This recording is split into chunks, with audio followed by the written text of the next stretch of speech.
بعد أكتر من 18 عام شاهدوا كيف أصبح شكل إياد بطل فيلم السفارة في العمارة، ومين هو والده الفنان الشهير. فيلم السفارة في العمارة اللي اتعرض في 2005 وحقق نجاح كبير جدا وقت عرضه، ولسه لحد دلوقتي لما بيتعرض بيحقق نجاح كبير جدا عند عرضه في أي قناة. بتدور أحداث الفيلم حول المهندس شريف اللي بيشتغل مهندس في إحدى شركات البترول في دبي، وهو الزعيم عادل إمام. وهناك بيتعرف على إياد ابن صديقه الولد الفلسطيني اللي كان حلمه في الحياة إنه يرجع لبلده. وبتعدي الأحداث وبيضطر المهندس شريف خيري اللي هو عادل إمام إنه يرجع لبلده مصر بعد غياب أكتر من 20 سنة. وقتها بيتفاجئ بأن السفارة الإسرائيلية في نفس العمارة اللي شقته فيها. في البداية بيحاول شريف خيري إنه يبيع شقته بكل الطرق، ولكن بعد استشهاد إياد برصاص العدو بتتغير مفاهيم شريف خيري، وبيقرر شريف خيري إنه يخرج من خارج العمارة يخرج السفارة، وقال يا هو في السفارة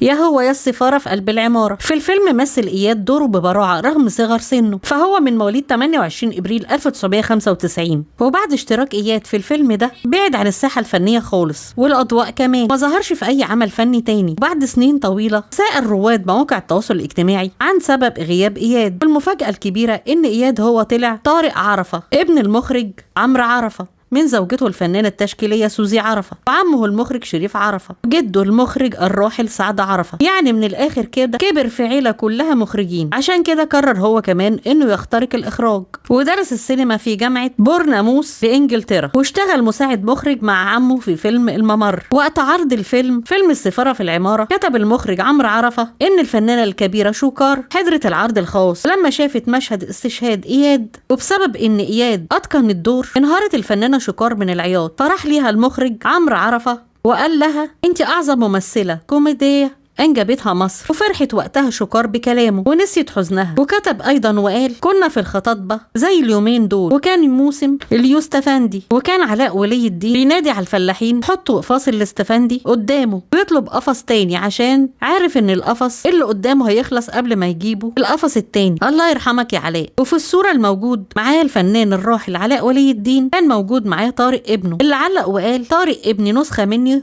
وانا صغير. يعني الفنان المخرج طارق عرفة يكمل مسيرة والده وعمه وجده. بنتمنى نشوفه مخرج كبير لأنه من عيلة فنية كبيرة، وزي ما نجح في التمثيل نتمنى نشوفه أعمال كبيرة جاية يكون هو مخرج ليها.